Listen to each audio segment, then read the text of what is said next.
Bonjour à toutes, bonjour à tous. Alors, on va parler de France Processus, Focus France Processus. S'il fallait choisir qu'un mot au sein de France Processus, on aurait choisi processus. Je vais vous parler de l'Observatoire de la maturité du pilotage par les processus, qui va vous donner en fait une vue d'ensemble de cette maturité, des moteurs de ce type de démarche à un niveau plus managérial. Mais tout d'abord, je vais vous parler de... Ah non, pardon.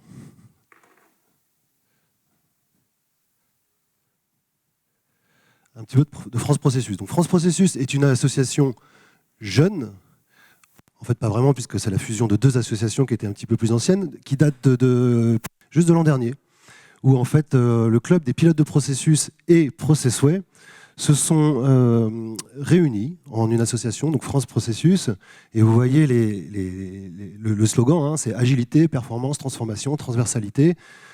C'est une petite réponse à ceux qui disent que les processus enferment, que les processus rigidifient, etc. etc. Peut-être des choses que vous avez déjà entendues. On pourra en discuter. Alors l'ambition, c'est d'être l'association de référence Made in France en matière d'optimisation des chaînes de valeur, du pilotage, de la performance et la transformation digitale.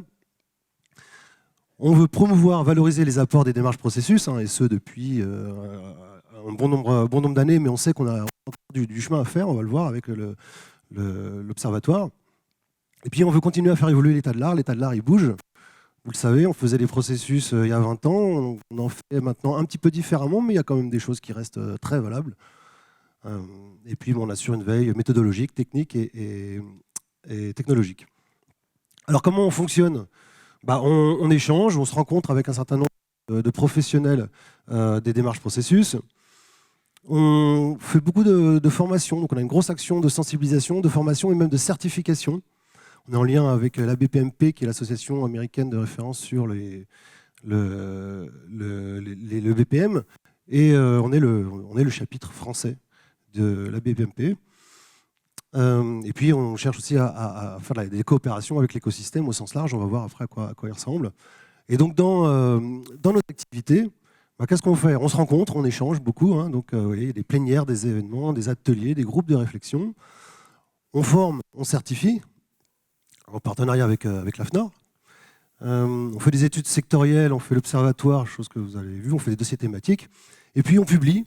Alors on publie Transversus, le magazine qui aujourd'hui en est à son numéro 20, qui est sous presse.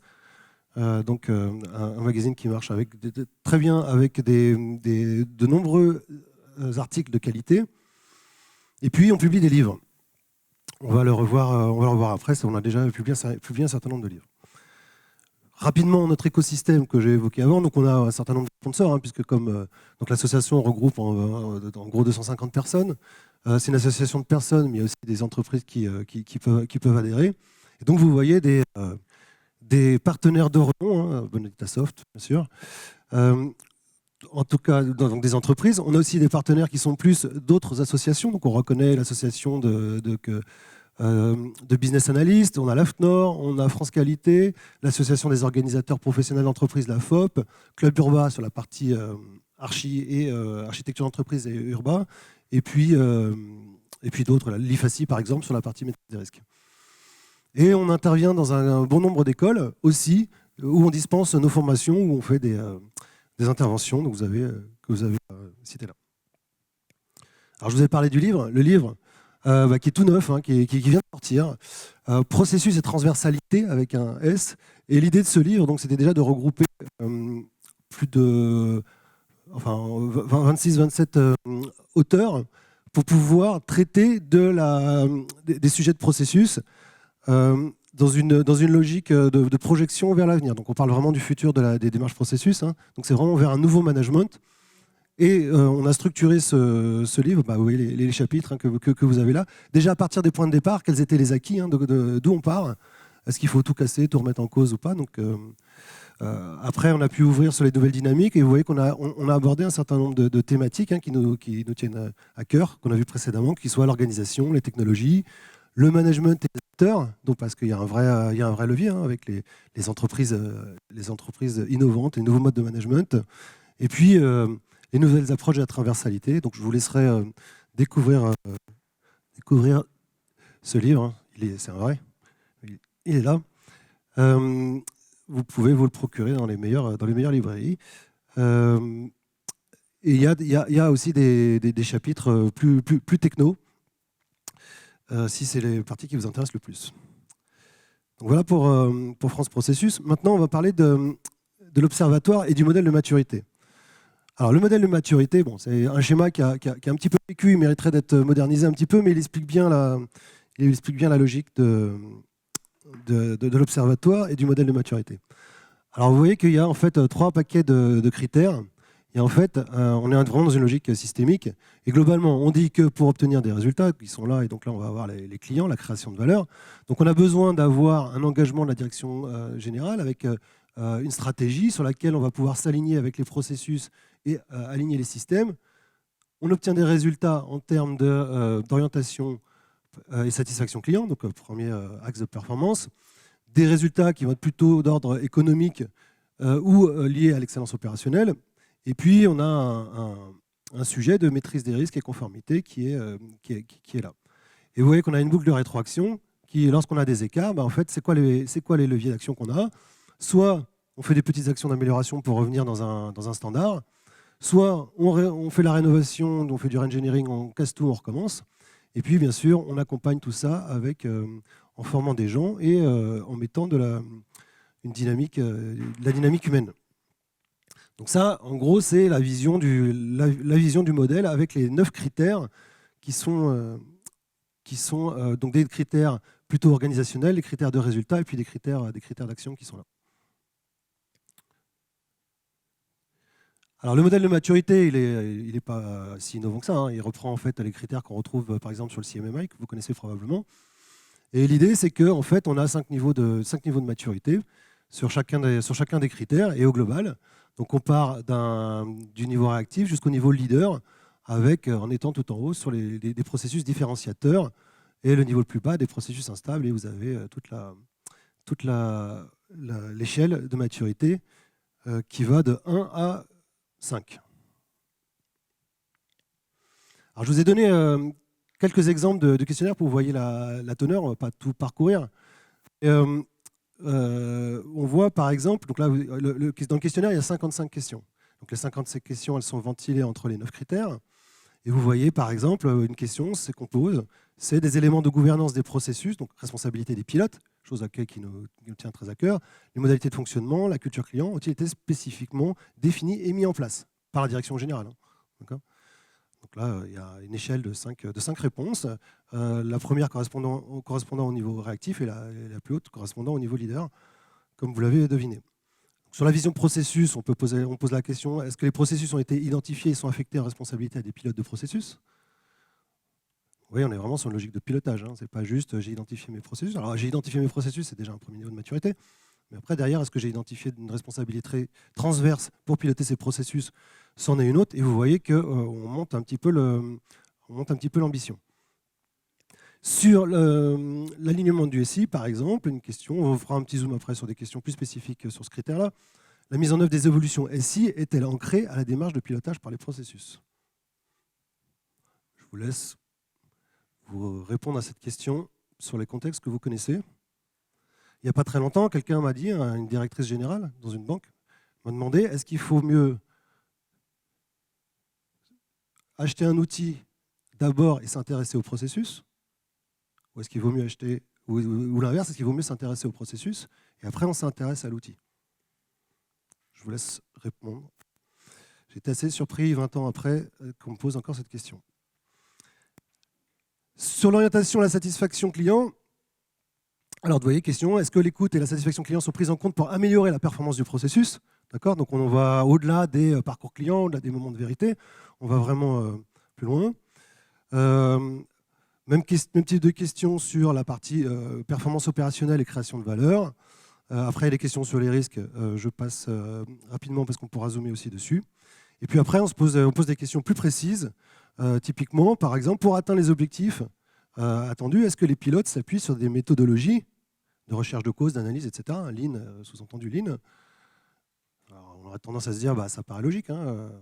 C'est quand même pas la première personne qui passe dans un couloir qui va qui va donner son idée, et puis après, on va le mettre en œuvre sans faire le lien avec les processus. Ça ne se passe jamais comme ça. Sur reconstruction innovation, par exemple, comment est gérée l'innovation dans l'entreprise? Pas d'innovation. Est-ce que c'est réactif? Est-ce que derrière, on est en capacité, à partir des indicateurs connus, d'engager une grande démarche de re-engineering? Et puis, animation et gestion des compétences.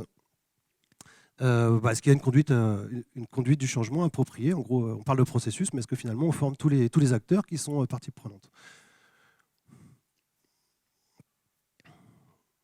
Bon, il y en a 55 comme ça, je ne vous les fais pas. Le questionnaire et le modèle de maturité est complètement en ligne à votre disposition sur le site de France Processus. Alors, là, je vais vous restituer ce qu'on a observé en 2019-2020 avec un certain nombre de bémols. Vous avez une répartition sectorielle, donc pas mal de banques, un peu d'assurance, services divers, industrie, santé, public, parapublic et anonyme. Et le point important, c'est qu'aussi on a une part significative qui ont été déposées sur le site de l'association. Donc il y a plusieurs moyens de capter des questionnaires, avec des biais évidemment, puisque quand les questionnaires sont anonymes, on ne sait pas qui a répondu. Autre point important, et c'est le point qu'on va voir sur la partie restitution un petit peu plus loin, et là aussi, c'est qu'en fait, dans le panel 2020, il y a beaucoup de nouveaux entrants. Ce qui fait que ça a tendance à forcément baisser le niveau de maturité générale. Donc les nouveaux entrants. Mais ça, on va voir qu'il y a des tendances qui ressortent, qui sont intéressantes. Bon, le modèle, il a été construit pour que personne soit au niveau 5. Donc ça tombe bien, personne n'y est, donc ça marche. Dans le panel qu'on a, on n'a pas d'entreprise qui soit au niveau prédictif. Bon, ça, c'est lié au panel. Mais bon, en 2014, il y en avait une ou deux qui étaient au niveau prédictif. Et puis on voit quand même que le gros de la masse, il est au niveau géré, donc au niveau 2, qui est là. Si on regarde de manière plus précise par critères, alors je vous ai mis la courbe 2014 là, et vous voyez que la 2014, le niveau de maturité est plus élevé, le niveau de maturité global sur l'ensemble des critères. Mais je vous ai dit, il y a le biais, c'est pas le même panel, donc bon, est-ce qu'on peut comparer? Oui, non, je vous l'ai mis juste pour info. Moi, ce qui m'intéresse plus, et en tout cas, je suis prêt à échanger avec vous là-dessus, c'est de regarder finalement où est-ce qu'il y a des pics. Et on va voir après que finalement, les moteurs, c'est l'orientation à la satisfaction client, donc les approches clients, qui peuvent être qualité ou non qualité d'ailleurs, peu importe. Et puis, le plus fort, c'est la maîtrise des risques, gestion de la conformité, et ça, c'est une tendance qu'on observe depuis 2010 facilement. Autre point surprenant, pour ceux qui ont connu les années 2000 et les démarches processus dans les années 2000, c'est l'alignement du SI, qui est hyper bas. Alors que si on avait fait l'observatoire en 2000 ou 2002, on aurait eu les démarches processus. Il y en a beaucoup qui naissaient au sein des DSI, parce qu'on était dans des logiques d'urbanisation, on avait besoin de décrire la couche métier, et on commençait à décrire, et les DSI allaient titiller leur métier en leur disant j'ai besoin de tes processus pour que je te fasse un système d'information hyper agile, tu vas voir. Je ne sais pas si la promesse a été tenue, mais en tout cas, on voit qu'il y a un petit peu moins de lien. En tout cas, le lien est moins direct, il pousse moins fortement là. Et ensuite, point qui est intéressant aussi, c'est qu'on voit que c'est ce critère-là que nous, on regarde particulièrement au niveau de France Processus, c'est l'implication de la direction générale et l'alignement stratégique, parce que finalement, on voit que c'est le point de départ.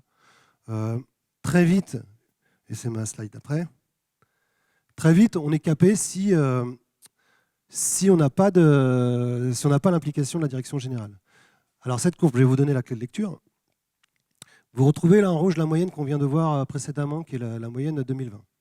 Juste derrière, on ne la voit pas, mais elle se superpose, se cache la moyenne des 39 entités qui étaient de niveau géré. D'accord ? Elle est juste derrière. Là, vous avez la moyenne de tous ceux qui sont au niveau réactif, donc les plus bas, et la moyenne de tous les niveaux efficients, donc qui est la marron foncé. Et puis, on vous a mis aussi les 3 meilleurs, pour dire finalement, bon, ça ressemble à quoi un meilleur en démarche processus, d'accord ? Alors, et en fait, ce qu'on voit finalement, c'est de se dire, finalement, on a des paliers de maturité, et on voit finalement les tendances on voit que finalement, la progression, elle change au cours du temps. Bon, on voit quand même que l'orientation client, la maîtrise du risque, c'est des choses qui sont fortes dès le départ, hein, c'est des tendances qu'on voit dès le départ. D'ailleurs, on n'est pas surpris. Hein. Moi, en tant que consultant, je vois bien les gens qui veulent se lancer, c'est pour faire bouger le client ou pour maîtriser les risques. Hein. Aujourd'hui, c'est ça la tendance.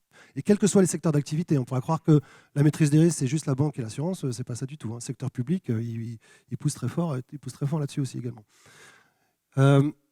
Alignement ici, bon, on voit quand même que les plus matures, hein, les top 3, quand même, eux, ils continuent à maintenir le lien entre les deux, d'accord, entre les projets et l'architecture ici au sens large et la dynamique processus.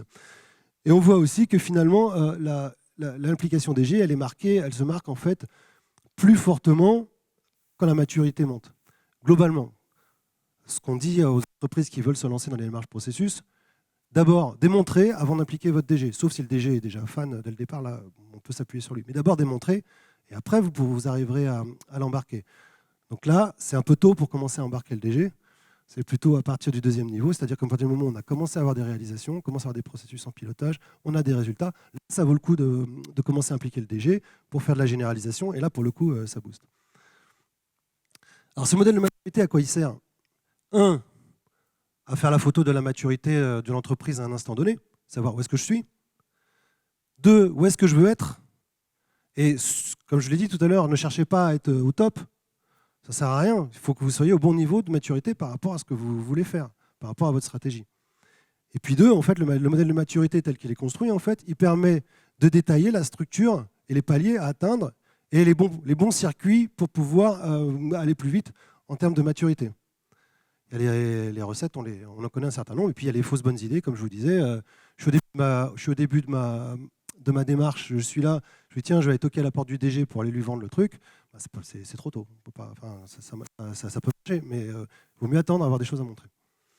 Et puis, l'autre vertu du modèle de maturité et de l'observatoire, c'est surtout de pouvoir identifier des pairs qui ont des niveaux de maturité qui sont élevés, duquel je peux me rapprocher, aller chercher des bonnes pratiques et faire de l'échange. Non, toujours pas. Alors, ce que je vous propose, c'est de zoomer sur un certain nombre de questions. Donc voilà, par exemple, là sur la 3.2, donc la mise en œuvre des évolutions du SI est-elle ancrée à la démarche de pilotage par les processus ? Vous voyez les niveaux là, donc ça c'est niveau 1, 2, 3, 4, 5. Hein. Non, la dimension processus n'est pas évoquée dans la méthodologie de conduite de projet. Quelques projets SI démarrent dans une phase de conception organisationnelle, partant de la description des processus, donc on décrit l'existant, on décrit la cible. La méthodologie de conduite SI s'appuie sur le référentiel de processus pour les phases de conception et de réalisation. La méthodologie est complètement intégrée dans la méthodologie de construction, et comme précédemment, et les maîtrises d'ouvrage sont organisées en cohérence avec le périmètre des pilotes de processus. Donc là, je vais faire un petit sondage. À votre avis, est-ce qu'il y a une majorité qui est plutôt là, 1, 2, 3, 4, 5 ? Vous avez un avis ? 3 ?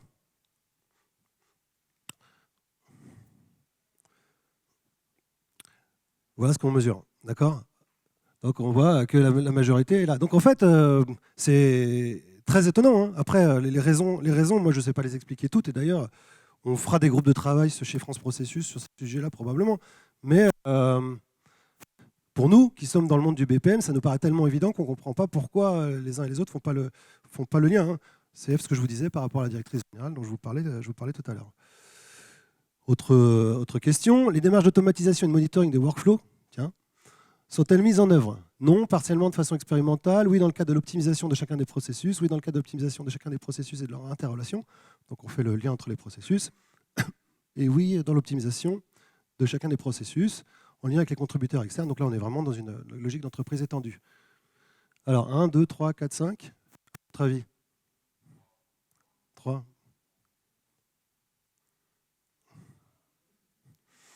C'est un peu mieux. Bon, vous voyez, hein, il y a le champ est ouvert. Hein. On peut y aller. Je ne sais pas combien de temps il me reste, mais... Donc le SI est-il suffisamment adaptatif pour prendre en compte les changements induits par l'optimisation et la reconstruction des processus, l'intégration de nouveaux produits, etc. Donc pas adaptatif, peu adaptatif, adaptatif avec des procédures spécifiques ou manuelles réduites, évolutif avec une capacité d'intégration des changements dans les 3 mois, agile avec capacité d'intégration des changements dans le mois. 1, 2 ou 3, 4, 5 2. C'est l'expérience. Bon, la DSI a-t-elle adopté une démarche processus pour piloter sa performance, du type ITIL, COBIT, CMMI, etc. Bon. Je vous montre le. Voilà. Donc, globalement, DSI ne s'intéresse pas à ses propres processus. Alors, je vous dis, sous réserve du panel qui a été observé, hein, c'est des nouveaux entrants hein, pour la plupart, d'accord ? Donc, ça veut dire que les clients historiques qui font depuis 20 ans du processus, probablement, ils ont déjà joué avec ces démarches. Bon, là, je vous ai mis la photo juste sur le critère donc, système d'information. Je vous ai mis les critères, donc avec les courbes de maturité. Vous avez toujours la courbe rouge hein, qui est la moyenne. Voilà, vous voyez, c'était le parent faible, le parent pauvre qui était sur cet axe-là.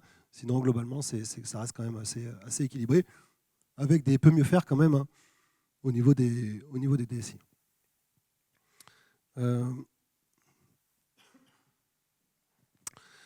Si on jouait un petit peu sur les sujets de maîtrise des risques, puisqu'on a dit que c'était le sujet le plus porteur, hein, le plus moteur.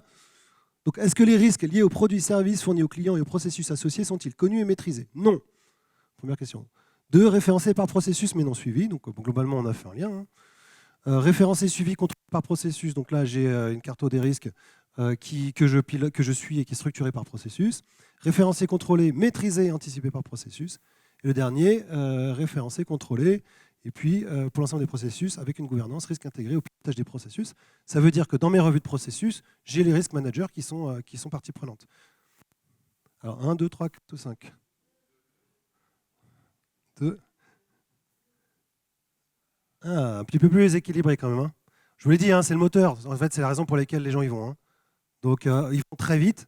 Pourquoi? Parce qu'en fait, les recettes, elles sont connues hein, depuis que ça a été mis en place dans les années 2005 dans la banque. Alors certes, les entreprises ont besoin de se réapproprier, adapter les démarches, etc. Mais les recettes, elles sont connues. Ceux qui m'intéressent, je vous invite à aller sur le site de France Processus. Il y a un cahier qui a été fait à ce sujet-là. Donc après, il n'y a plus qu'à dérouler, hein, j'ai envie de dire. C'est pas si simple, mais bon. Et la dernière, est-ce que les anomalies et non-conformités des produits-services fournis aux clients et des processus associés sont-elles connues, référencées, suivies et corrigées? Non connues systématiquement, connues mais non suivies, connues, suivies et palliées, les clients sont accompagnés, connues, suivies, référencées, remédiées, anticipées, il n'y a plus de non-conformité majeure identifiée, et connues, suivies, référencées, maîtrisées, anticipées, remédiées. C'est une source de potentiel d'amélioration et d'innovation. 1, 2, 3, 4 ou 5. Bravo. Donc effectivement, dans la partie run, hein, on est quand même plus, le lien est quand même plus existant. Donc là, de la même manière, je vous ai mis une vision qui est un petit peu plus équilibrée sur les sujets de maîtrise des risques. Donc voilà les 5 questions et les niveaux de critères.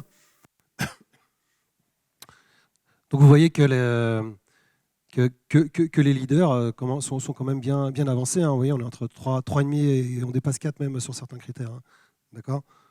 Donc là, on va retrouver... alors ça s'est probablement encore accéléré avec le risque pandémique, les liens avec les plans de continuité d'activité, les démarches processus. On a réveillé un petit peu les processus en 2020, notamment quand on a fait les BIA, pour ceux qui connaissent, en se posant la question, c'est quoi nos processus? Il y a le confinement qui arrive, quelles sont nos activités critiques? Bonne question. On va dans l'urgence, ils ont répondu. Hein. Ça aurait été mieux qu'il ait fait un petit peu avant. Pour en savoir plus, moi, je vous invite à aller sur France Processus. Qu'est-ce que vous allez pouvoir faire? Déjà, adhérer à France Processus pour pouvoir bénéficier de tous les services et toutes les activités que j'ai citées précédemment. Vous pouvez également participer à l'Observatoire, donc déjà prendre connaissance du questionnaire hein, entièrement, mais je crois qu'il doit être en format Excel, etc. Et vous pouvez le remplir en ligne et il se remplit automatiquement et vous pouvez comparer par rapport à la vision consolidée. C'est super, vous remplissez, ça se complète automatiquement. À la fin, vous avez votre radar et vous pouvez même recevoir le PDF par mail. C'est fantastique. Et puis bien sûr, il y a plein d'autres informations sur le site si vous avez besoin.